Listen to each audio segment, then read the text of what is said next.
I would like to invite Jad Aris, Managing Director of Geneva Association, to deliver some closing remarks and close the event. Over to you, Jad. Thank you. Thank you very much, Svenja. Thank you also to all our panelists, Emma, Veronica, Mark, and Steve, for this fascinating discussion. At this stage, I would like to do two things. Share with you my key takeaways of this afternoon's conference, and also put this in perspective with the Geneva Association research that we are currently doing. I am taking out of these sessions three very clear messages. The first one is that insurers are deeply, heavily committed to addressing climate change, and they do so by leveraging their core competencies, underwriting and investing. It has become a cliche to say that we are in the midst of an unprecedented transition. It is true that never has humanity faced such an existential threat. To achieve net zero, many industries, if not all, are completely overhauling what they do and how they do it. And we've had a number of examples of this afternoon. We talked about the steel industry, the energy sector, transportation, etc. Innovation, new technologies are necessary for this. And again, we've talked about hydrogen, carbon capture, electric vehicles, sustainable aviation fuel.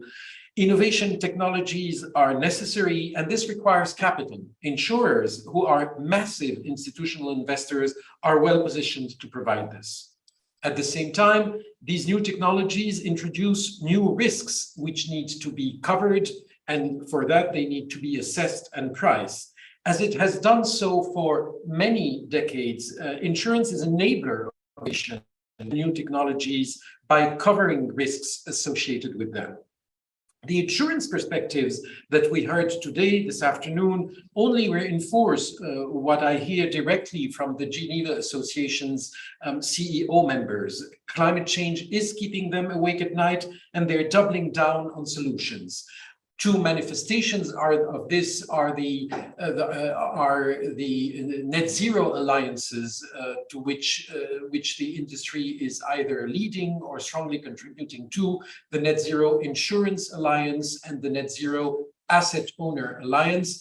It was reminded that the Geneva Association recently became a supporting institution of the Net Zero Asset Owner Alliance. Second takeaway: as the world transitions towards net zero, there will be more frequent and more severe natural disasters, what we call physical climate risks. As a matter of fact, this past summer 2022, in many parts of the world, and notably in Europe, has been a wake-up call for the world. People have realized, the general public has realized, that climate change risks is not about our grandchildren or our children. It's happening now, today, and it's about us. To promote the long-term insurability of physical climate risks, insurers are accelerating prevention and mitigation measures, and we see many examples of this. Making flood insurance contingent on meeting building and construction standards, for example, is an illustration. The third message that I am getting out of the discussions today is that there is only so much the industry can do on its own. Governments are an essential partner for insurers.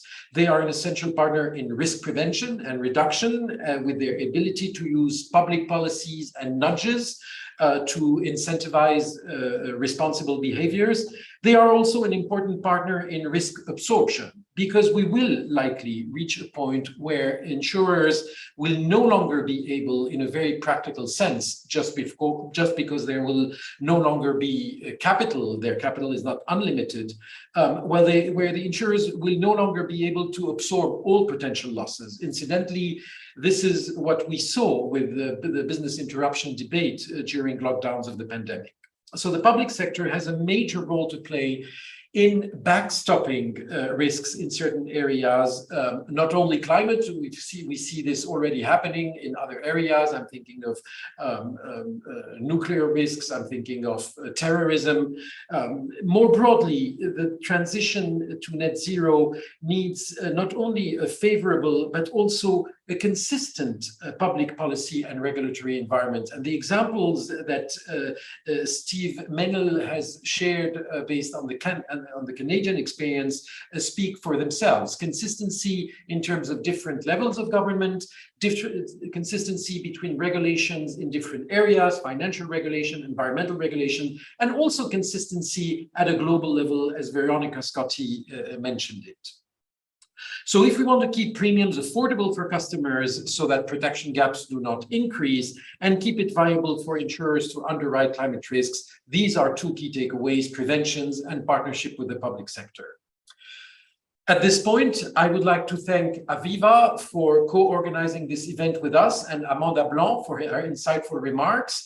I also thank all of today's great engaging speakers and panelists, and all of you who have listened and watched this conference virtually for your interest in these extremely important topics. At the Geneva Association, we look forward to keeping up the momentum on these topics. And as a matter of fact, I would like to share with you that we have 3 pieces of research which will be coming out in 22 and 23.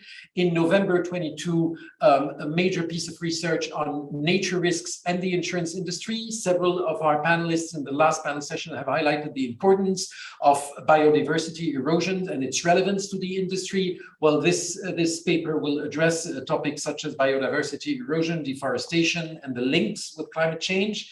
And next year, as Marianne pointed to earlier, we will have 2 major research pieces, one precisely on the way the industry can support the emergence of new technologies, new climate technologies, and in the second half of 2023, a report on a piece of work on precisely the long-term insurability of climate risk.